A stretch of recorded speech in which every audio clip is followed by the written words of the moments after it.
Fala galera da Central do Enem, professor Jorge aqui na área. Nós vamos dar início à nossa aula de física, tá bom? Hoje a gente destacou, para esse nosso estudo, a mecânica, tá, doutores? Mecânica é um conteúdo bastante amplo, o grande percentual das questões do Enem são de mecânica, tá? A mecânica ela se divide em duas partes, tá, meus amigos? Nós temos a cinemática, duas grandes partes, na verdade. Nós temos a dinâmica. Hoje, comigo aqui, senhores, a gente vai estudar um pouquinho, Os senhores vão me ajudar no nosso estudo aqui, a gente vai abordar a dinâmica, tá bom? Tá. Dinâmica, a gente fala também em mecânica, dizemos que mecânica é muito grande, mas apesar da dinâmica ser uma parte da mecânica, um subtópico da mecânica, ele também é muito grande. Mas uma parte muito importante é aquele que aborda um conteúdo, um agente chamado força, tá bom? Então, para a gente não perder muito tempo e nos pontos mais relevantes, você tem que saber que a força, ela é um agente capaz de produzir 3 efeitos básicos, tá, meus amigos? Quais são esses efeitos? O equilíbrio, a deformação e a aceleração, ou alguns autores falam, e é equivalente a mudança de velocidade, tá bom? Aí você pode me perguntar, como é que eu compreendo essa força atuando como um agente que promove o equilíbrio? Meus amigos, basta vocês lembrarem de alguns exemplos bem comuns. Por exemplo, uma ponte, esses cabos de aço da ponte aí, eles têm um propósito, eles exercem uma força, eles estão tracionados. E eu tenho certeza que você concorda comigo que essa força que eles estão produzindo, na ponte como um todo, são forças que são destinadas a manter o equilíbrio dessa ponte, não para movimentá-la. Não é verdade?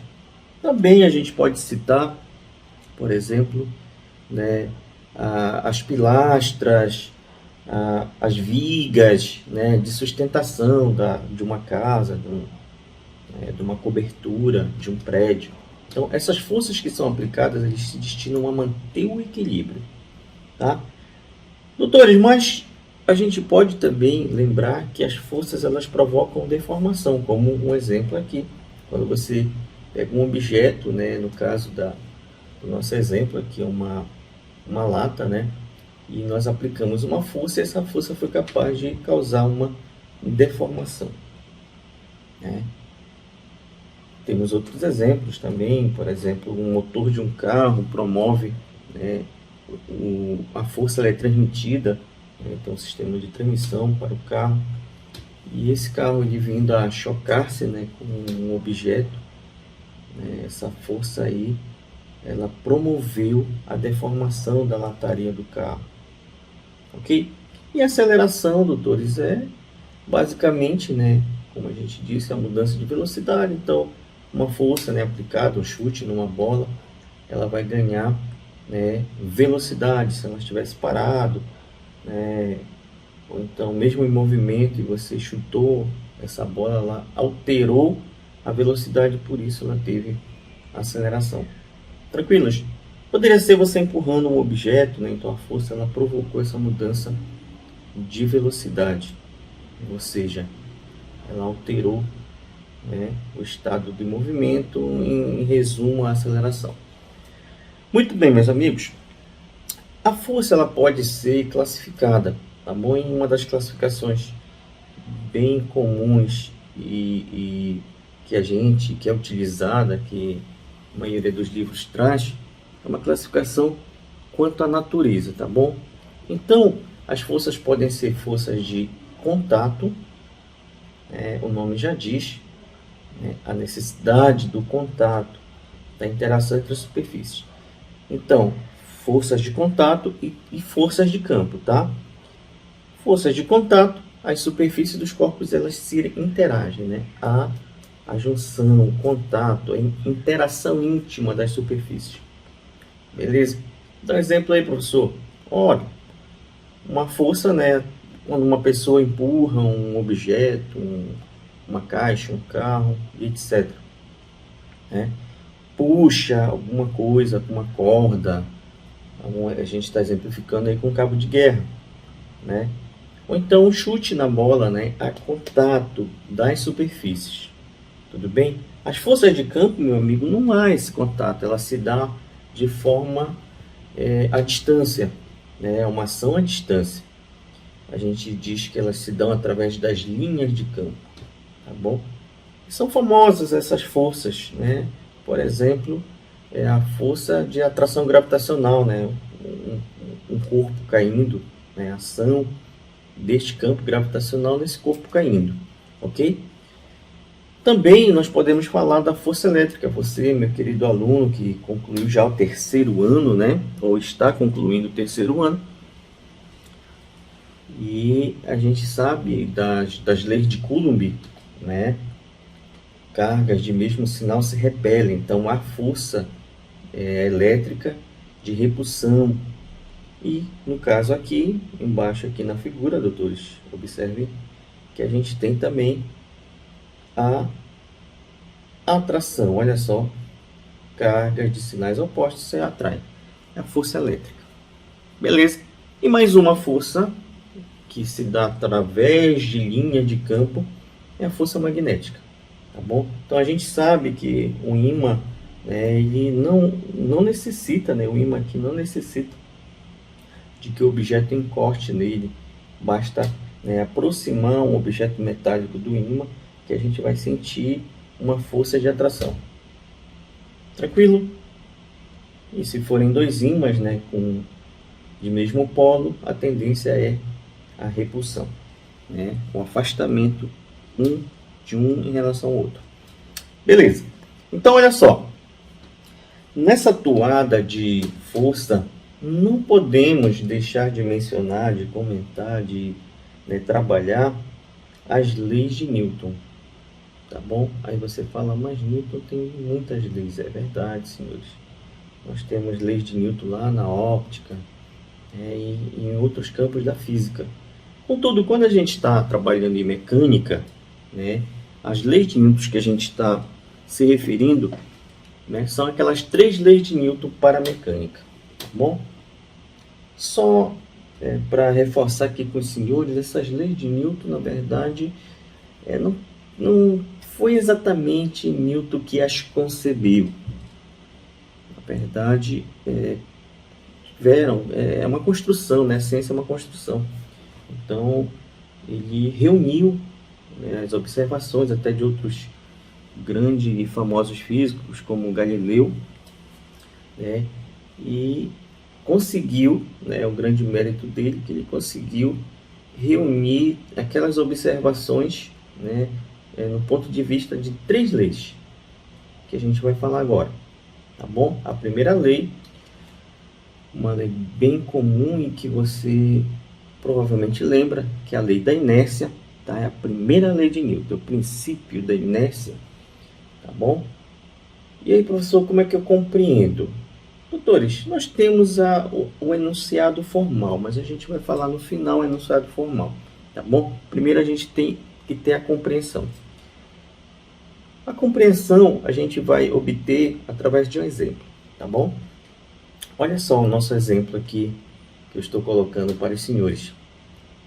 Eu acredito que o ônibus seja o melhor local para você aprender e compreender esse primeiro princípio, o princípio da inércia. Então, observe aqui na figura, tá? Eu coloquei aqui, eu quero que você entenda que no primeiro momento, né, esse ônibus ele parou, né? O motorista atendeu ao chamado do passageiro, né, que estava na parada de ônibus. Ele parou aqui, aí os passageiros entraram, todo mundo sentadinho, bonitinho. E aí o que foi que aconteceu? Quando, né, todo mundo se colocou no lugar onde era possível, alguns sentados, outros ficaram em pé, e principalmente para aquele que ficou em pé, né? Dependendo da delicadeza, né, do motorista, ele pode sair muito bruscamente. Então, quando ele acelera, o cara que está em pé, né, está segurando, ele sente o seu corpo ser arremessado para trás, tá? Pode dizer isso? Até pode, né, doutores? Depende, sabe que o movimento ele é relativo. Então, dependendo da posição do observador, né, ele observa uma coisa. Quem está dentro do ônibus e visualizando lá, o motorista visualizando, né, o outro passageiro, ele observa o outro passageiro ser arremessado, né, para trás. Ele foi arremessado para trás. Mas, doutores, quem está de fora do ônibus tem uma outra impressão. A impressão que está é que o corpo estava parado e quando o ônibus se locomoveu, a tendência desse corpo foi ficar naquele mesmo lugar, não ficar parado. Então o ônibus foi, doutores, e o cidadão, o passageiro, a tendência dele é ficar. Por quê? Porque ele estava parado. Então, primeiro aspecto que você deve guardar. No princípio da inércia, diz o seguinte: se o corpo está em repouso, ou seja, ele estava paradinho lá, e aí o ônibus se moveu, se o corpo dele estava parado, então a tendência dele é continuar parado. Aí dá aquela impressão de que ele foi arremessado, e quem está de fora viu que o corpo dele tendeu a ficar parado. Então, doutores, primeiro aspecto aqui, se ele está em repouso, né, a tendência dele é ficar em repouso. Ok? Tá, agora a gente vai. O ônibus continua o movimento, tá, meus amigos? Ele continua o movimento. E aí, sinal vermelho. Aí o motorista freou. Aí o que acontece? Aquele carinha que já estava, né? Que quando ele, no primeiro momento, teve impacto para trás, depois o corpo entrou em equilíbrio com o ônibus. E aí ele já tinha entrado em equilíbrio com o ônibus, né? Estava com a velocidade do ônibus, porque ele está dentro do ônibus. E aí teve o sinal vermelho, o motorista freou. E aí o que foi que aconteceu? O corpo que estava em movimento, a tendência dele é continuar o movimento. O ônibus parou e o corpo dele parece que foi arremessado para frente. Então, no aspecto do princípio da inércia, o que foi que aconteceu? O corpo estava em movimento, né? O ônibus parou e o corpo quis continuar o movimento, por isso ele foi para frente. Tá bom, doutores? Então, o segundo aspecto aqui que a gente escreve, que se o corpo está em movimento, a tendência dele é continuar quem? O movimento. Tá bom? Então, só para reforçar, olha só aqui a outra figura, né? Outro exemplo, a pedra está parada. Meus amigos, pelo menos ainda mais desse tamanho, né? Ninguém fazendo nenhuma ação, não havendo ação externa, né? Essa pedra vai permanecer parada. E aí que o cara está tentando, né? Ou seja, forças externas estão tentando retirá-la do repouso. Tá bom? Mais uma imagem aqui só para reforçar a segunda vertente do movimento. Doutores, o carro, né? Ele tinha um trailer, olha aqui o trailer. Tá aqui um trailer, olha. E aí o que foi que aconteceu? Quando ele fez a curva, né? O trailer se desprendeu do carro e continuou o movimento, ou seja, o que é que a gente observa? Um detalhe aqui nessa figura que a primeira imagem não revelou. É o seguinte, meu amigo, é que o objeto ele tende-se a continuar o movimento, mas aqui o que é revelado aqui? Que o movimento, olha como o trailer não acompanha a curvatura que o carro está fazendo, né? A gente observa que parece que ele manteve uma reta aqui, uma linha reta, né? E a gente diz assim, quando o cara perde a curva, né? Ele diz que ele pegou a tangente, né? Saiu pela tangente. E, na verdade é isso que aconteceu aqui. O movimento não é um movimento qualquer, doutores. Ele é um movimento chamado de movimento, olha aqui, retilíneo na reta, ok? Ainda tem mais um detalhe, ele é uniforme. O que é que isso quer dizer? Que o movimento é na reta, tá bom? E A velocidade é constante. Esse uniforme quer dizer que velocidade é constante. Então, é claro, aí você fala, não, mas vai parar. Tudo bem. Só vai parar porque tem forças externas, né, de atrito que vão fazer com que ele pare. Naquele momento, se não houver essas interações externas, se ele sair com uma velocidade de 50 km por hora, ele ficaria infinitamente, indefinidamente com a mesma velocidade. Beleza?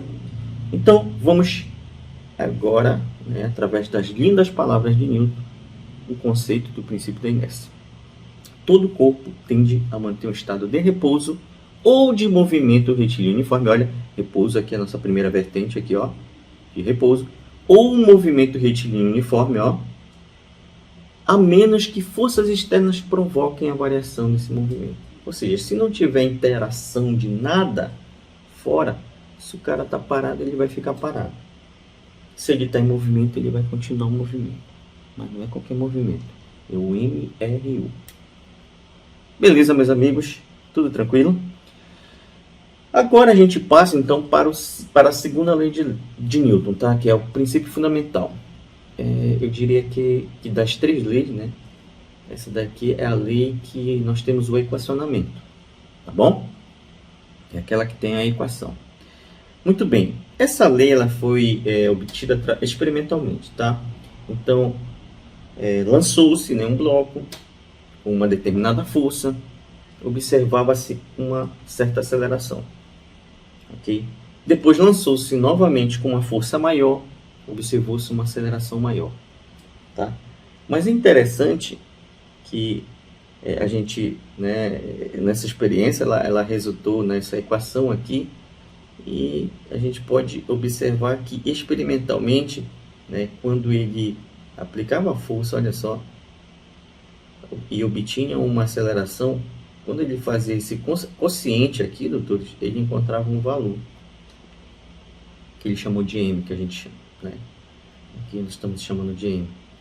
E por mais que ele aumentasse, né, a força, consequentemente ele aumentava também a aceleração, ele encontrava o mesmo valor, que nada mais é do que a massa do corpo, tá bom? Então aqui, quando a gente passa esse elemento aqui multiplicando, nós vamos ter o equacionamento força igual a massa vezes a aceleração. Meus amigos, vocês podem estar se perguntando o que é essa setinha aqui, tá? Por que eu não estou escrevendo? Por que eu não estou escrevendo o Rzinho aqui? Doutores, isso depende do autor, essa questão do Rzinho aqui. Tem alguns que gostam de enfatizar que é a força resultante, tá bom? Mas assim, para termos práticos, né, que você está trabalhando, escrevendo, né, quanto menos você escrever, melhor. Então, é indiferente você colocar esse Rzinho, você chamar essa força F já de resultante, entender que ela é resultante, não precisa você botar esse Rzinho, tá? Agora a questão da setinha, né, é porque força e aceleração são grandezas vetoriais. Toda vez que a gente vê uma setinha dessa aqui, quer dizer que ele é um vetor. Ele tem três qualidades, tá bom? Quais são? É o módulo, ou seja, ele tem um valor. É 80, é 50, é 60, é um valor numérico, tá bom? Ele tem uma direção.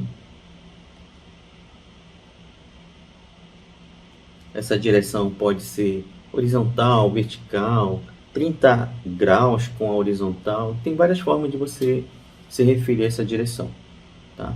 E aí a gente tem também, a gente vai verificar ainda na terceira lei, talvez isso fique mais claro para você na terceira lei, né? E nós temos ainda mais um item que é o sentido. Então né, em física, quando vocês veem em física matemática, essa setinha aí quer dizer que isso é uma grandeza vetorial. Ele, para ficar perfeitamente definido, ele tem que ter essas três características. Mas na parte, quando você está definindo a parte de cálculo, normalmente você está trabalhando aqui com um módulo, né? E aí não há necessidade de botar setinha, aí fica mais simples a equação sem essa setinha, tá bom? Então, olha só, a gente tem como resultado disso, e a gente vai trabalhar no cálculo da seguinte forma. Observe o seguinte, presta atenção. Quando né, ele fala que tem resultante. Quando ele fala que tem resultante lá na questão, então a gente vai dizer que a força resultante é massa vezes aceleração, ou seja, vai ter aceleração. Então vai ter a aplicação da equação, que é o princípio fundamental. Tá bom? Mas, preste atenção, quando ele falar que aquele sistema, né, que aquele corpo está em equilíbrio, não há necessidade de eu calcular, né, colocar força igual a massa vezes a aceleração. Se ele está em equilíbrio, meus amigos, se ele está em equilíbrio, essa força resultante ela é o quê? Nula. Agora a pegadinha, doutores. Agora a pegadinha que muitos caem, né? Que não compreenderam que esse tal de equilíbrio em física não quer dizer somente parado. Tá bom? De novo. Quando eu falo em equilíbrio, professor, quer dizer que o móvel, que o corpo está parado? Não necessariamente, tá, doutores? Existem dois tipos de equilíbrio, tá? Então, quando é que a resultante é nula? Quando ela está em equilíbrio. Quais são essas formas de equilíbrio? Nós temos o equilíbrio que a gente mais conhece, que é o equilíbrio estático. É o parado, é o sem movimento, tá bom? Mas nós temos um outro equilíbrio, que esse aqui, que não é o do nosso senso comum, que é o chamado equilíbrio dinâmico. Eita! O que é esse equilíbrio dinâmico? Doutores, para resumir para os doutores, se ele mesmo falando que o sistema, que o corpo está em movimento, mas dizer que ele está, se for dito que ele está com velocidade constante, ele está em movimento, professor, mas ele está com velocidade constante, a força resultante também vai ser nula. Beleza? Então tá. Aqui, olha só, então aqui a velocidade ela é zero, ó. Zero. E aqui a velocidade não é zero, mas é um valor que constante. Tranquilo? Tudo bem? Podemos continuar? Vamos lá, meus amigos. Enunciando bonitinho, né, com as palavras bonitas de Newton, nós temos o seguinte: a resultante das forças que atuam em um corpo é diretamente proporcional à aceleração que ela produz no corpo. Entendido? Então, resumindo, força é igual a massa, que é a constante, por isso que ele fala proporcional a quem? A aceleração. Então, força é igual a aceleração, mas aí tem que multiplicar a aceleração pela massa, que é a constante. Beleza? Bacana. Não esquecendo que quando está em equilíbrio, essa força resultante não precisa colocar massa vezes aceleração. É zero, porque equilíbrio não há resultante. Tá bom? Então vamos lá. Terceira lei, doutores, terceira lei. Vamos lá para a terceira lei. A terceira lei, eu sempre me lembro, né? Toda vez que eu falo a terceira lei, me vem essa cena, né? Que os meus contemporâneos devem conhecer, essas duas figurinhas, que é o Chaves e o Kiko. E eu lembro, doutores, de um episódio em que o Kiko, né, fala para a Chiquinha assim: não, Chiquinha, não foi o Chaves que me bateu. Fui eu que dei narigadas na mão dele. E aí, doutores, por que eu lembro disso? Porque para a física, né, essa questão de quem bateu em quem, isso é relativo, né? Eu vou colocar mais um exemplo aqui, né, e em cima dele a gente vai discutir. É isso que eu estou tentando lhes falar. Olha só, doutores, esses dois lutadores de boxe, né? O de vermelho aqui, ele, né, você está observando que ele consegue desferir um soco na face do seu adversário de azul. E, doutores, para a física, né, nós podemos classificar aqui esse aqui como a mão aqui, né, dele é o corpo A, né, o conjunto aqui é o corpo A, e a cara do cidadão é o corpo B.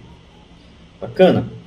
Então, observa que o de vermelho bate, né, né, com uma força, né, com uma intensidade, com um módulo, né, com um valor, 100 newton, 200 newton, depende do vigor, né, do treinamento, da capacidade do lutador. Então, o valor é o módulo. Então, nós temos, como eu lhes falei, que a grandeza, que a força é uma grandeza vetorial, lembra? Então, ela tem módulo, ela tem direção e ela tem sentido. Tá bom? Então, o módulo seria o valor numérico, né? 100 newtons. Então, quando o A bate em B, com 100 newtons, o B devolve, né? Ou seja, ele reage também com 100 newtons, doutores. Por isso da história do Chaves lá. Se o cara bate com 100 e recebe os 100, né? Então, teoricamente seria indiferente, né? Quem bateu em quem. Mas, essa questão você pode falar, mas eu prefiro dar a mão do que a cara. Doutor, isso daí já é um outro detalhe, uma outra explicação. O prejuízo é diferente porque a constituição do tecido é outra, né, da mão e da face. Inclusive lá na nossa aula presencial, né, sempre convido o meu amigo Ricardinho, professor de biologia, para dar uma palhinha para os doutores e detalhar mais essa questão biológica. Tá bom? Mas aqui nós, para nosso entendimento, bateu com 100, é devolvido 100. É o módulo, tá bom? A direção, doutores, observa aqui o braço, aqui a mão, o braço, aqui o conjunto. A gente verifica que a direção, desculpe a minha linha torta aqui, é uma direção, tanto faz para um para outro, horizontal, mais ou menos. Ok? Então, A na horizontal, B devolve na horizontal. E tem muitas pessoas que confundem, né, esses dois últimos itens aqui, direção e sentido. Mas você vai compreender agora. Então, doutores, nós temos para ambos, para A e para B, mesma direção e mesmo módulo. Tá tranquilo? E o que é que vai ser diferente? O sentido, que agora que você vai ver. O sentido é oposto. Por que oposto? Porque o A vai da onde aqui? Eu estou me colocando como você está visualizando a imagem. Da direita para a esquerda. E o B devolve da esquerda para a direita. Por isso que é o sentido oposto. Tá bom? Beleza, doutores? Tudo tranquilo? Então, olha só. Colocando em palavras bonitas aqui, quando um corpo A exerce uma força sobre um corpo B. Aqui, meus amigos, ó. O corpo B reage sobre A com uma força de mesmo módulo, olha, mesmo módulo, mesma direção, belezura, mas o sentido contrário, sentido oposto, ok? O sentido que é o contrário. Valeu? Tem mais dois aspectos aqui importantes na ação e reação. Esses aspectos, eles dizem respeito, lembra que a gente viu ainda há pouco a natureza da força lá, que a gente verificou, a classificação da força. Então, olha só, ação e reação, elas sempre são de mesma natureza. Então, ou as duas são forças de contato, no caso aqui é contato, ação e reação, ou as duas são de campo. Lembra da que a gente falou, da força elétrica, da força gravitacional, né? Da força magnética, tá bom? E mais um aspecto importante, meu amigo, muito importante. Ação e reação nunca se equilibram. Às vezes a gente tem dificuldade para entender se nunca se equilibram. Sabe por que nunca se equilibram? É porque, para a gente dizer que elas se equilibram, elas teriam que atuar no mesmo corpo. E não, você vê que a ação é de um corpo A e a reação do corpo B, ou vice-versa. Tudo bem? Beleza? Então, por que elas nunca se equilibram? Porque elas atuam em corpos diferentes. Tá bom? Vamos lá, meus amigos. Ainda sobre ação e reação, né, a gente conclui, né, a gente reforça aqui que é por causa dela, por conta dela, que a gente consegue aqui nesse caso específico aqui o movimento desse veículo anfíbio, né? Uma grande hélice aqui, um vento, ele empurra, né? Ele se empurra no ar que está em volta, né? E o veículo começa a se locomover. É através da ação e reação que a gente justifica também o simples fato da gente andar. Então a gente aplica no solo uma ação, o solo devolve uma reação e impulsiona para frente. Tudo bem? É através dele que a gente justifica o movimento dos carros também, o giro da roda, ela empurra a terra para frente, para trás, perdão, e a terra empurra o objeto para frente. É através dela que a gente justifica também essa força de sustentação dos aviões, dos helicópteros, entre outros. Tudo bem? Aqui uma questãozinha bem simples, para a gente ver se você compreendeu essa primeira parte das 3 leis de Newton. A gente verifica aqui no enunciado que após brincarem de adivinhação, Eduardo e Mônica vão para um local empinar pipa. Mônica comenta com Eduardo que ele aplica na linha uma força de intensidade F. Presta atenção. Uma força de intensidade F. Beleza. E consegue manter a pipa no céu na mesma posição, olha, durante um certo tempo. Opa! Ele consegue manter a pipa no céu na mesma posição durante um certo tempo. Bacana, dois. Sem olhar o resto aí, se ele consegue manter durante um certo tempo, nesse certo tempo quer dizer que a pipa ficou em equilíbrio. Doutores, qual é a resultante da força aí, se ela está em equilíbrio? 0. Tá bom? Muito bem. Então, Mônica diz ainda que este fato relembra princípios formulados por Sir Isaac Newton. Eduardo, sem hesitar, concorda com Mônica e diz corretamente que neste momento que a pipa lá está em equilíbrio, doutores, se está em equilíbrio não vai ter resultante. Então a letra A já levou farela, que o valor da força resultante que atua na pipa não tem resultante, a resultante é nula. Isso aqui está fora então, né, meus amigos? Olha, já diz aqui embaixo, olha, a resultante das forças na pipa não terá 0, terá sim, meus amigos. Esse aqui está errado também, né? Vou escrever bem aqui, tá? Está errado. Está errado. Tá? As forças de ação e reação possuem sentidos opostos. Isso me lembra o que a gente viu nas 3 características, né? Então ele tem mesmo módulo, uma direção e sentidos opostos. Opa! Doutores, eu acho que eu já encontrei nossa resposta. Se você quiser ainda discutir o restante das questões, mas lembrando, se você tem certeza, e na verdade ele foi muito conceitual, né?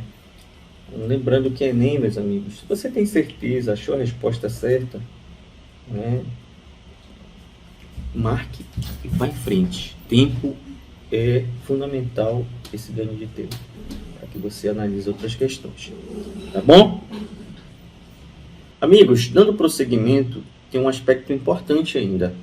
Quando são forças internas de um corpo ou de um sistema, não há ação e reação, mas você tem que estar atento. Vamos lá. Olha o exemplo aqui, doutores. Esse primeiro exemplo aqui, ele foi retirado de um livro, né, As Aventuras do Barão de Munchausen, baseado na vida de um cidadão que era bastante mentiroso, doutores. Então ele contava, ele aumentava as histórias, né, e tornava fantásticas as aventuras dele. E dentre uma dessas histórias, conta que ele estava se afogando, não sei exatamente essa palavra, ele estava se afundando, melhor dizendo, num pântano, né, numa areia movediça, ou num pântano, quando ele teve a brilhante ideia de, para salvar sua vida, ele lançou a mão no seu cabelo, né, e puxou-se para fora do pântano da areia. Aí a gente pode pensar, isso é verdade? Tem como acontecer isso? Como é que justificaria isso? Doutores, né, Exatamente, olha, tá vendo um corpo? Então foi a aplicação de força, né, de um corpo no mesmo corpo. Então forças internas, elas não geram ação e reação. Então isso daí, apesar de a gente saber que é absurdo, mas na prova ele não quer saber só se é absurdo, ele quer saber qual o princípio que a gente pode aplicar, qual a explicação física que a gente daria. Tá bom? Olha só, nesses tempos de gasolina cara, né, meus amigos? Olha a ideia desses dois indivíduos aqui, ó. Esse cidadão, ele construiu um carro metálico, né, para ele, e pendurou na frente um ímã. E a lógica dele dizia que a atração do ímã ia fazer o carro se movimentar. Olha só que belezura, né? Sem gastar gasolina. Que ideia fantástica, né? Nós também temos a reprodução aqui embaixo. Aqui a ideia é semelhante, né? Ele colocou-se um ímã aqui, uma placa metálica, para que houvesse atração magnética e o carro ia se movimentar em função da atração desse ímã. Doutores, poderia até dar certo, né? Se esse ímã aqui, né, ele não tivesse preso, né? Olha, compondo um mesmo sistema. Se tivesse, por exemplo, um outro veículo aqui com este ímã, pode ser que ele ganhasse algum movimento. Mas aí teria que ter um certo equilíbrio, porque se deixar o ímã vai encostar, né? Mas do jeito que está concebida a coisa aqui, não vai funcionar, porque forças internas não há, né, não formam para ação e reação. Então, em resumo, doutores, forças internas não formam par ação e reação. Por isso, meus amigos, não altera o movimento do corpo. Beleza? E aí a gente tem umas questões aqui, né, que, fazendo a leitura, um magneto, olha, um ímã, né, aqui, sustentado por uma pessoa de dentro do carro de ferro, é colocado à frente e externamente ao carro, que estava inicialmente em repouso. O carro estava parado e aí ele colocou o ímã lá fora de dentro do carro. Veja a figura. Considerando essa situação, podemos afirmar que, doutores, não vamos nem perder tempo. Forças internas não geram, não formam ação e reação. Portanto, não altera o movimento do carro. Tá bom? Buscando aqui, item C, o carro não vai sair do repouso. Beleza? Tudo tranquilo? Muito bem. Doutores, nós temos uma questão polêmica e foi aí justamente aí que o Enem meteu o dedo na ferida. Olha só o que foi feito. Então preste atenção. Você vai guardar o seguinte: forças internas. Se você observar que são forças internas, a resposta não forma ação e reação, não altera o movimento. Se o cara estava parado, ele vai ficar parado. Se ele estava se movimentando, né, ele vai continuar esse movimento, não vai alterar nada, beleza? Mas aí olha só a polêmica que aconteceu e foi cobrado, né, no Enem já. Tá, vamos lá, preste atenção nessas duas figuras. Aqui, meus amigos, olha só, colocou-se um ventilador, né, dentro do próprio barco, ou seja, ele está empurrando a vela, né? Você vê que as forças, elas são internas, olha. Ó, as forças são internas, né, ao mesmo sistema, que é o sistema ventilador barco-vela.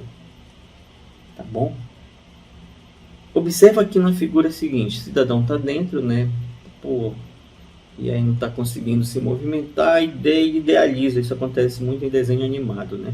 Aí ele começa a soprar, buscando que, né, eventualmente esse barco venha se movimentar. Ok? Doutores, como são forças internas, né, aparentemente são forças internas, nossa resposta seria: não vai alterar o movimento, não forma ação e reação.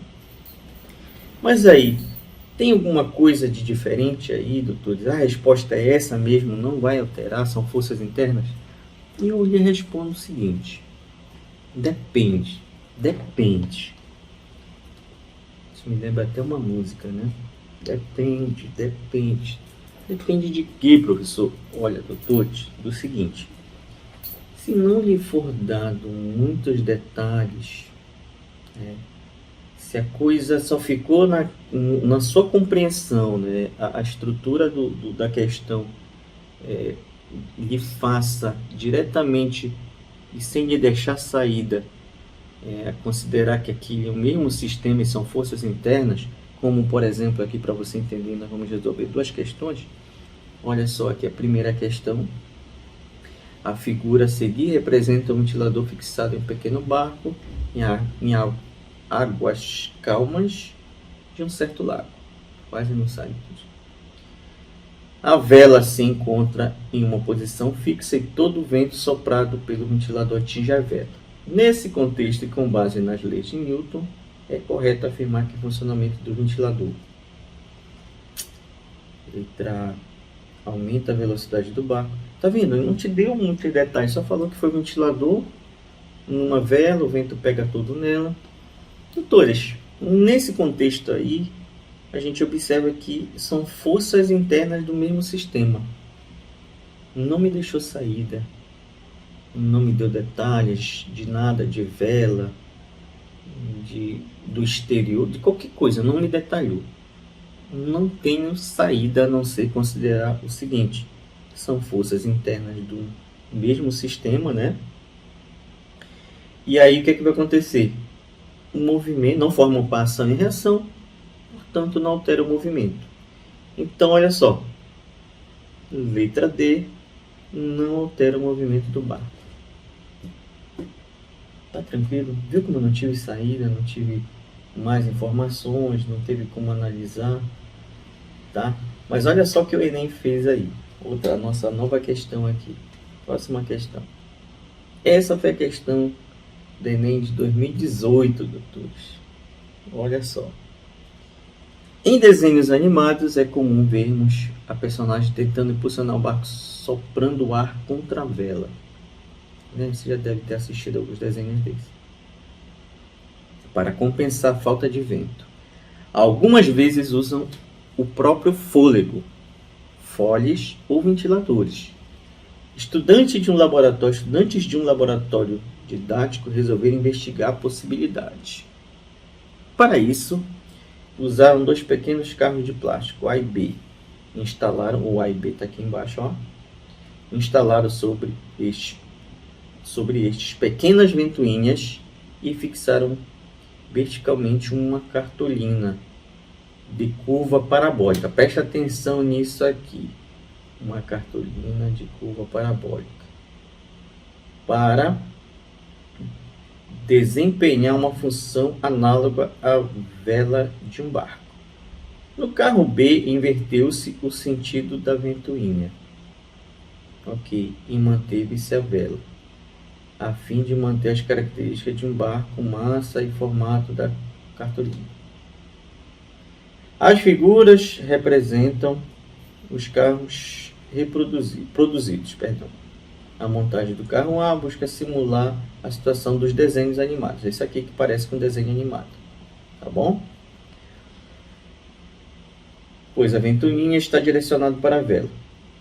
Com os carros orientados de acordo com as figuras, os estudantes ligaram as ventoinhas, aguardaram o fluxo de ar ficar permanente e determinaram os módulos das velocidades médias do carro. Do carro A é a velocidade A, do carro B é o VB, que é a velocidade de B, para o mesmo intervalo de tempo. A respeito das intensidades da velocidade média de sentido do movimento dos carros, os estudantes observaram que... Doutores, olha só, se a gente for só naquela toada do forças internas, né, não produzem paração e reação, portanto não altera o movimento, ou seja, ele estava em repouso inicialmente, então já diria de cara que a velocidade de A seria zero. Então não teria outra alternativa se não fosse a letra A, que é a única que tem, que a velocidade de A igual a zero. Mas preste atenção. Você pode também eliminar logo aqui, que você sabe que a velocidade aqui, que a gente está na dúvida dessa aqui, olha, a gente está nessa dúvida aqui. Será que a velocidade é nula, né? O VA é igual a zero? Será isso? Ou seja, de qualquer forma, a gente está admitindo, né, que a gente está na dúvida, e aqui a gente não tem dúvida, porque isso aqui é um sistema parecido com aqueles veículos anfíbios. A gente viu ainda há pouco uma figura, essa aqui, ó, desses veículos anfíbios aqui, acho que é Overcraft o nome, né? Ele tem uma hélice grande assim que empurra o vento para trás, então é um sistema bem parecido, e a gente sabe que esse cara tem movimento, tá bom? E esse aqui a gente está na dúvida, olha, talvez seja zero, então com certeza a velocidade do carro B ela é maior do que do carro A, se é que ele vai ter movimento, tá bom? Então aqui a gente já anularia essa letra D aqui, ó, porque está falando que a velocidade B é menor do que de A. Essa letra E também, tá bom? Agora a questão é o seguinte, é você analisar justamente essa curvatura aqui da cartolina, que é ela que tem influência aqui. Olha o que acontece. Quando nós temos aqui, ela é curvada, olha a cartolina, nós temos a curvatura da cartolina. Então, quando o vento é mandado pelo ventilador, olha para cá, o que é que vai acontecer? Esse fluxo de ar, ele vai ser direcionado aqui, de forma que, olha, esse fluxo de ar, ele é devolvido aqui para as partes laterais e traseira. Então, o ar ele vai fazer isso aqui, ó, vai voltar para trás. Não com a mesma eficiência que quando a palheta está direcionada lá para trás, igual no carro B aqui, igual no Overcraft. Mas parte desse fluxo aqui, é claro que ele perde eficiência e perde potência aqui. Mas parte desse vento que quando bate, ele retorna, olha, por um lado, pelo outro, as partes de trás. E isso vai fazer com que o carro se movimente. Tá bom? Com velocidade, claro, bem menor do que a do B. Então a gente já sabe aqui, né, que essa velocidade aqui não é nula. Essa aqui foi a polêmica, né, mas isso aqui foi comprovado experimentalmente também. Tá? Essa é a explicação, né, o fluxo de ar, mas ele foi feito experimentalmente. Tá bom? Aqui você encontra vídeos, né, no YouTube que o professor Fernando da Silveira, ele faz essa demonstração, tem um videozinho, né, ele faz uma montagem aqui, realmente o veículo se locomove com subsídio nessa explicação. Bacana. Aqui retornando, olha, doutores, é claro que o B é maior do que A, e aí todos os dois veículos vão se movimentar para o mesmo lado, ou seja, da esquerda para a direita, né? Então ele se move, o carro A se move para a direita, é para lá. Beleza, letra B. Tudo tranquilo? Beleza. Pois é, meus amigos. Então a gente fica por aqui. E na próxima a gente vai dar continuidade, principalmente a forças importantes, né, que são bastante exploradas na nossa prova do Enem. Um abraço, até!